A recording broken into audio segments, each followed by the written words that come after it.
I don't know. It's frustrating because I don't have the all 22 film, but this was something that was talked about in the scouting community about Justin Fields pre-draft. That hey, he doesn't know how to read defenses, and many people thought it was a racial slight because he's a black quarterback. But people kept talking about, oh, he sticks on his first read, sticks on his first read, sticks on his first read. It looks that way when I go back and watch him. It looks that way. So the great thing about him is, again, he can give you 5 splash plays. Those 5 splash plays could turn into touchdowns.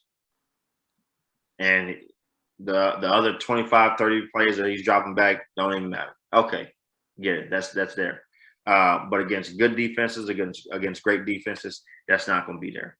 And so I don't know. I am not sure if you start him right now. I didn't think this last week, but the more I watch him, I'm like, man, I don't know.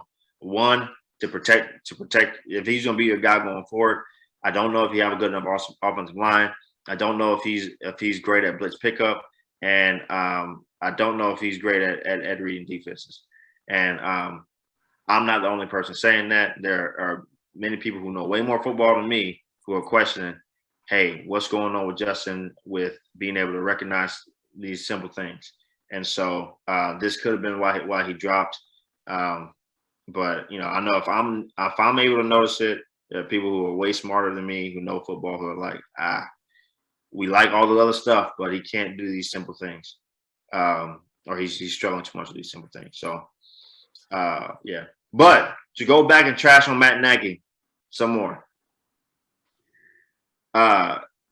there's a difference when you get somebody who knows how to call plays, and they have an average quarterback, how they look, and somebody who don't know how to call plays, and they have an average quarterback and how they look. Y'all saw Mitch Trubisky dice them up because he had somebody who knew how to call plays. He did, though, bro. And I wish fucking Javier Miles was on this podcast.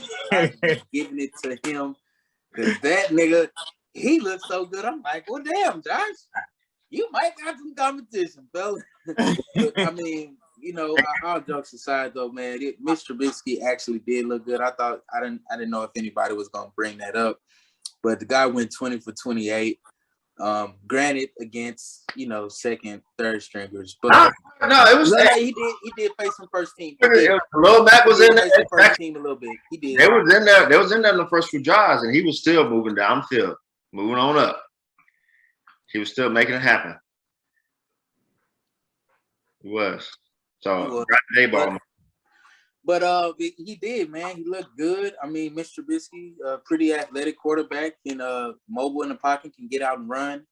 He was hitting some completions, and like you stated, man, he looked like somebody that actually knew how to call plays. Again, Matt Nagy, I'm blaming him again.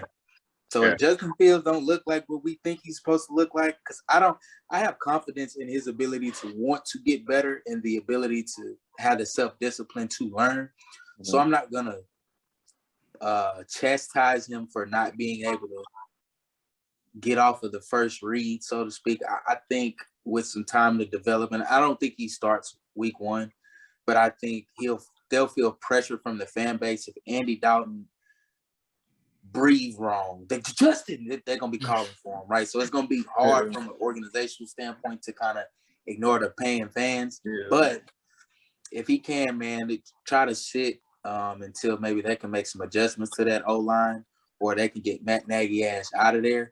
But I feel like he's not gonna truly be evaluated until Justin Fields gets in there. So maybe they need Justin Fields in there to fuck around and go 4-12, and they be looking at Matt Nagy like, well, it ain't Justin.